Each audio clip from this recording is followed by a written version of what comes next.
Hi, meteorologist Peter Hall. Here's your CNY Central First Alert Weather Forecast update. And as expected, it has been very cloudy right through midday, and it will likely be really cloudy through 3 p.m. The only thing going for us is the fact that we've got the sun going down at 7:30. So there's an opportunity, even late, to get some breaks. Considering I'm almost going just 10% sun, and we got about 12.5 hours of daylight, so that's, an hour's a little more than worth the sun. We might actually squeeze it in 6:30 to 7:30. I don't think we're going to get much sun before then. And that's if we get it at all. If we can get it, we'll get into the mid-40s. We're going to play basically between 40 and 45 for Syracuse for the afternoon. A little cooler in the higher elevations. Yeah, it was pretty miserable to start. Still some leftover drizzle now. It'll be quiet tonight and Friday. Now, what's the dealio with the Friday night thing? It's no surprise. Well, we had talked about this for a couple of days. I mentioned this morning that a couple of our computer models are really crushing central New York, and others were saying a little far to the south. And I was hedging towards that the heavier snow would be a little bit to our south. That appears to be the correct solution as of right now. Still hasn't happened yet, so we'll show you that on the Futurecast as we get into Friday night and Saturday morning. First, though, there's still quite a bit of drizzle and mist around a good chunk of the area and even some higher elevation flurries. What's going to happen this afternoon is the leftover mist and drizzle will become more localized. It'll get a smaller region hour by hour and then eventually dry up completely. Again, breaks of sun may wait until the very finish of the day or this evening before coming out, and then we'll get partial clearing tonight.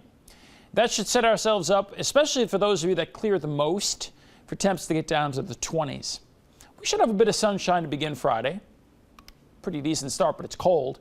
And then clouds will increase.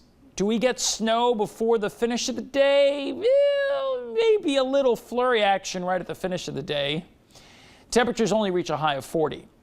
Here's the deal about Friday late in the day into the evening. Now, remember we had said there's going to be a narrow band of some steadier snow. Well, there it is. And this doesn't look like it's going to be good. It looks like it's coming right at us. Well, watch carefully. We get clipped by it, but then it hangs out to our south for a while. See right there? And then again, Route 20 south. We also mentioned that that one computer model that was hitting us hard might have been overdoing the precipitation as well. That appears to also have been the correct call, too. Now, of course, it hasn't happened yet, but this appears to be the right solution, which would probably mean that our immediate area, like right in here, would probably, when you wake up Saturday morning, end up with an inch to maybe 3. Let's call it 1 to 3. With the best chance of the 3 over the higher elevations and over the Route 20 corridor. Now, those of you way down here, Route 17 corridor, and maybe as far north as the 206-79 corridor that goes from Norwich to Whitney Point to Ithaca. Now, you have the best chance of maybe getting 3 to 6. Now, again, these are going to have to be massaged. It's the first crack at it, but that's what I'm expecting in terms of an accumulation. Whatever you do get Saturday morning, even if there's going to be some leftover light snow, then it'll melt off because, remember, this is now the end of March, and you really got to get a big-time cold snap for it to stick around, and temperatures should make the lower 40s at least Saturday. Total sunshine today, like I mentioned before, 10%. Now, there might be some spots that don't even get that, but we're expecting that hopefully before the day is through. Probability remains high for some light snow Friday night and Saturday, but the amounts appear to be on the lower end of things. Here's your 7-day forecast. More on your forecast on our website, CNYCentral.com.